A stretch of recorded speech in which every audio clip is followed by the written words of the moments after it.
ਬਿਸਮਿਲ੍ਲਾਹਿਰਰਹਿਮਾਨਿਰਰਹੀਮ। अस्सलामु अलैकुम। जी आया ਨੂੰ ਰੈਕਸ ਕਿਚਨ ਵਿੱਚ ਸਾਰੇ ਦੋਸਤਾਂ ਨੂੰ ਖੁਸ਼ ਆਮਦੀਦ। ਅੱਜ ਅਸੀਂ ਚਿਕਨ ਕੈਂਡੀ ਬਣਾ ਰਹੇ ਹਾਂ। ਬਿਲਕੁਲ ਆਸਾਨ ਤੇ ਨਹਾਇਤ ਮਜ਼ੇਦਾਰ ਤੇ ਬੜੇ ਥੋੜੇ ਜਿਹੇ ਮਸਾਲਿਆਂ ਨਾਲ ਤਿਆਰ ਹੋ ਜਾਂਦੀ।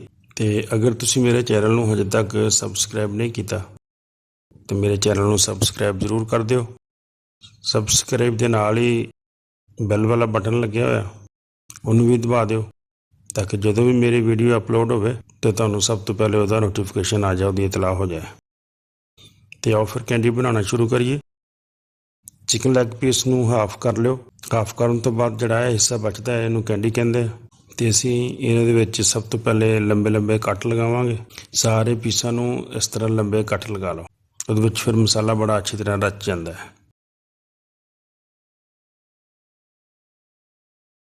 ਸਾਰੇ ਚਿਕਨ ਨੂੰ ਕੱਟ ਲੱਗ ਗਏ। ਹੁਣ ਅਸੀਂ ਇਹਨਾਂ ਨੂੰ ਮਸਾਲਾ ਲਗਾ ਲੈਂਦੇ ਹਾਂ। ਅੱਧੀ ਚਮਚੀ ਹਲਦੀ ਦੀ ਪਾ ਲਓ, ਅੱਧੀ ਚਮਚੀ ਲਾਲ ਮਿਰਚ ਦੀ, ਤੇ ਅੱਧਾ ਚਮਚ ਹਸਬੇ ਜ਼ਾਇਕਾ ਨਮਕ ਪਾ ਲਓ, ਤੇ ਅੱਧਾ ਚਮਚ ਕਾਲੀ ਮਿਰਚ, 1 ਚਮਚ ਧਨੀਆ ਪਾਊਡਰ ਦਾ ਪਾ ਲਓ,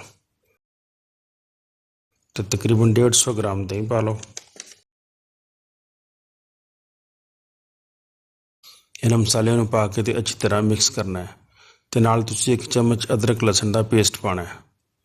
ਕਿਸੇ ਵਜ੍ਹਾ ਤੋਂ ਮੇਰੀ ਰਿਕਾਰਡਿੰਗ ਨਹੀਂ ਹੋ ਸਕੀ, ਲੇਕਿਨ ਤੁਸੀਂ ਅਦਰਕ ਲਸਣ ਦਾ ਪੇਸਟ 1 ਚਮਚ ਜ਼ਰੂਰ ਪਾ ਲੈਣਾ ਤੇ ਸਾਰੇ ਮਸਾਲਿਆਂ ਨੂੰ ਅੱਛੀ ਤਰ੍ਹਾਂ ਮਿਕਸ ਕਰ ਲੈਣਾ।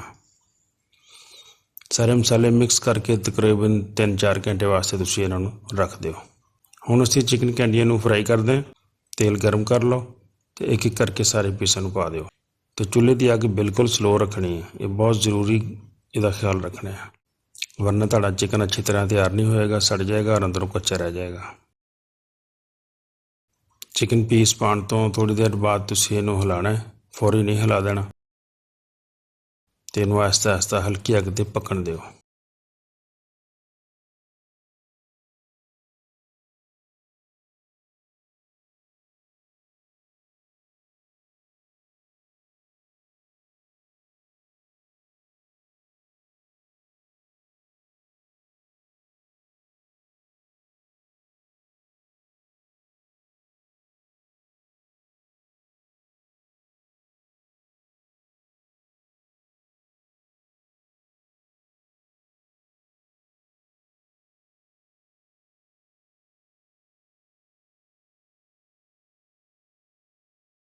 ਜਿਹੜਾ ਮਸਾਲਾ ਤੁਹਾਡੇ ਕੋਲ ਬਚਿਆ ਹੈ, ਥੋੜ੍ਹਾ ਥੋੜ੍ਹਾ ਕਰਕੇ ਮਸਾਲਾ ਚਮਚ ਦੇ ਨਾਲ ਇਸ ਤਰ੍ਹਾਂ ਉੱਤੇ ਲਗਾਈ ਜਾਓ।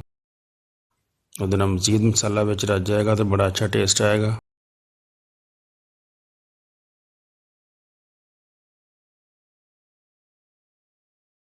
ਤੇ ਹੁਣ ਤੁਸੀਂ ਮਸਾਲਾ ਲਗਾ ਕੇ ਤੇ ਢੱਕਣ ਦੇ ਕੇ ਉਹਨੂੰ ਥੋੜ੍ਹੀ ਦੇਰ ਪਕਾਓ ਤਾਂ ਕਿ ਸਟੀਮ ਬਣ ਜਾਏ ਤੇ ਅੱਛੀ ਤਰ੍ਹਾਂ ਗਲ ਜਾਏ।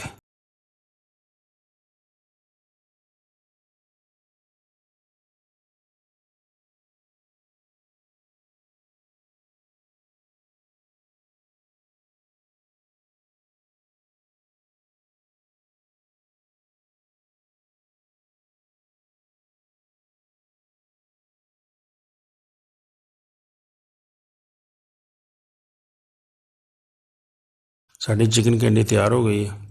ਇਹਨੂੰ ਡਿਸ਼ ਆਊਟ ਕਰੋ ਤੇ ਸਰਵ ਕਰੋ।